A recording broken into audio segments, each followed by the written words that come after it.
So here's Edwards.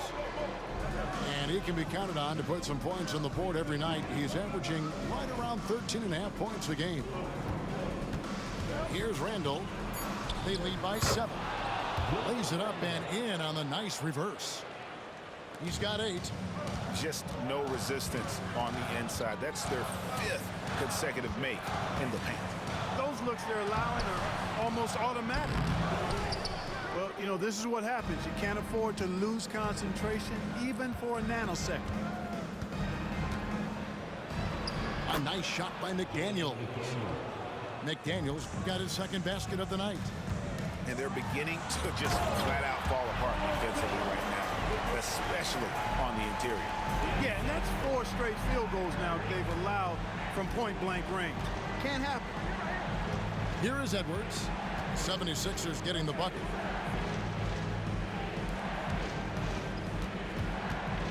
.125 left here in the opening quarter.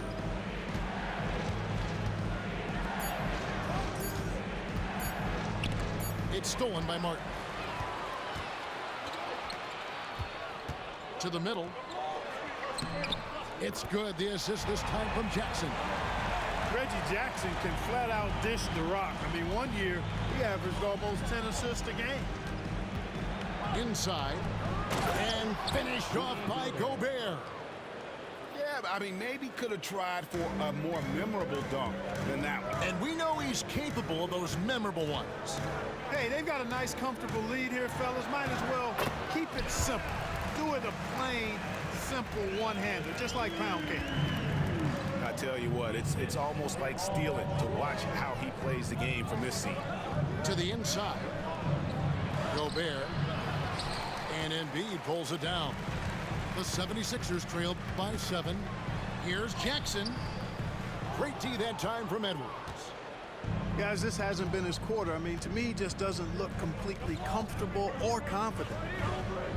The shot and game clock separated by 4. Rebounded by Jackson. Oh, no excuse for a guy of his caliber. You've got to finish that slam. Got to be a little embarrassed by that one. And that one's good, George. Here's McDaniels. And George gets the whistle that time. That is his first foul of the game. First team foul. Substitution for your 76ers. Andre Drummond. This is his first trip to the line tonight. He throw good, Edwards. Shooting for Minnesota. And Edwards drops them both. Just solid. Really one of the very best there is at the free throw line. And so it's Minnesota with their lead standing at 6 points here at the end of the quarter. They're playing a bruising game inside. The Timberwolves, 22. And thanks again for tuning in. If you're just joining us, we've played through 1 quarter of action so far. And let's quickly check out the scoring breakdown here for the Timberwolves. Everything working for them inside so far, guys. Tons of high-quality shots that they're knocking down inside. And one more thing they've done well tonight. They've attacked the rim viciously and have gotten a lot of points by just going at the defender. When Naz Reid is out there, Clark, spacing the floor is a real asset for him. For sure, and, you know, he really puts a lot of pressure on the defense because he can score from anywhere on the floor, and he's got great size and strength. And he does the little things, too. I mean, you look at his points and rebounds, but this guy gets deflections. He goes after loose balls. He gets you extra possessions on the glass. He steps in and takes charge. I mean, he does all the little and big things. Oubre, no one around him. No good with the triple. Here's Ingles. Chalk up 2 there. Ingles has got his first points of the night. Really nice job moving the ball around that time, picking apart that defense. On the wing, Eric Gordon. Drummond. Rebounded by the Timberwolves. They've led by as many as 11 points. Pass to Alexander Walker. The shot's good on the assist by Ingles. And it's an 8-point Timberwolves lead. Really, really good at recognizing the gaps and getting the ball to the rim. Second quarter, we're a little over a minute and a half in, and the shot goes down. And creating a little separation here, gaining some confidence. Yeah, you get the sense that they're going to start stretching this lead out a little bit. And they double up Maxey. Pass to Gordon. An absolute bomb from three-point range. Gordon's got himself on the board with 3 there. And Gordon has no fear, no hesitation pulling from way downtown. Love seeing him knock down these deep bombs. And while we've got a moment, let's send it over to our terrific reporter, David Aldridge. David? Hey, Kevin, even with an MVP and Joel Embiid, the Sixers can't be a one-man show. Embiid says, I watch a lot of games and I see what's working. Good basketball means cutting, moving, guys getting off the ball, and it's moving and not sticking. But you need the right guys to execute that system. And I think we've got the right guys. Kevin? I know you and I agree. They do, David. Thank you very much.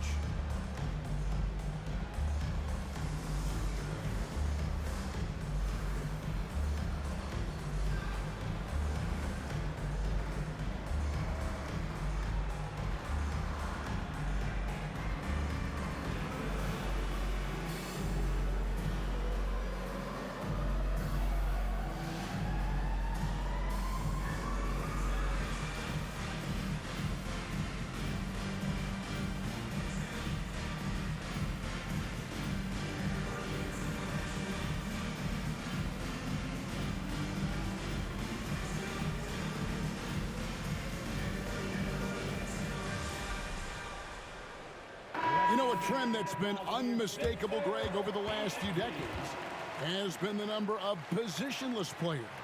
Yeah, and I think that's a great thing, right? So many players now with diversity in their skill set, and there's no need to commit a player to a certain role just based on their size. You know, Clark, the days of trust the process are long gone. The Sixers are now focused on the now. As well they should be, Kevin. With a superstar big guy in his prime and Joel Embiid, there's no time like the present. And it's not going to last forever, so they need to capitalize. And Gordon has the burst of speed you like to see in a guard. Excellent at knifing through the defense to the cup. Jackson, that's good. Give them credit. Offensively, they've been the more efficient team. Well, you know, it's been all high percentage shots for them so far. I mean, just the kind of execution you want in the first half. George, no good. Just a solid performance on the interior. The rebounding has been off the charts. Yeah, you look across the board, it's actually sizing up, shaping up to be a great game. I mean, strong performances throughout, and they've really been strong on the glass. Clark, we know what a great player Joel Embiid is. He was the 2023 MVP, and he was on that same road until he got injured last season. Unfortunate to see the big fella Embiid deal with the injuries that he has throughout his career, even going back to his 1 year in college. It's unfortunate, but that has hampered what is a special, special talent in Embiid. There's always a surprise, isn't there, Clark, in the offseason? Let's go back to 2022. That offseason, the Timberwolves going all in on Rudy Gobert. Basically, Kevin, they traded 5 firsts plus a bunch of good players for Gobert. It was derided at the time, and I can understand why, but Rudy's defense has taken them to another level, and he's actually been a little better offensively than people thought he would be. And the league clearly focused on making regular season games matter. You think more steps are coming? Well, let's give the league credit because they've left no stone unturned. The play-in, the in-season tournament, the 65 games rule, all implemented with that in mind. Count it. Gobert's got the lead up to 14 now for the Timberwolves. And now you see them starting to really work the ball inside. Oubre with it. Picked up by Edwards. Back to Embiid. Outside for George. Clock at 6. Back to Lowry. 20 feet out. Rudy Gobert with the rebound.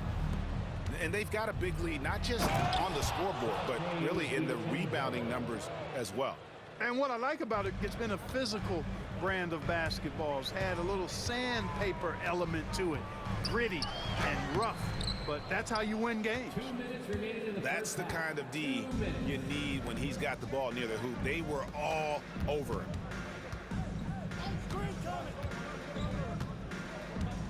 A minute 50 left in the second quarter. Edwards fires from way outside. And Philadelphia grabs the miss. Oubre outside. And here's Embiid. 5 points in the game. Back to Oubre. Here's the three. Rudy Gobert with the rebound. Minnesota leading by 16. DiVincenzo with it. George picks him up. 1:09 left in the first half. A nice shot by McDaniel. Yeah, that's the third bucket in a row from the paint. This defense needs to clog those lanes in the middle. And we will have a timeout called by Nick Nurse.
just can't stop.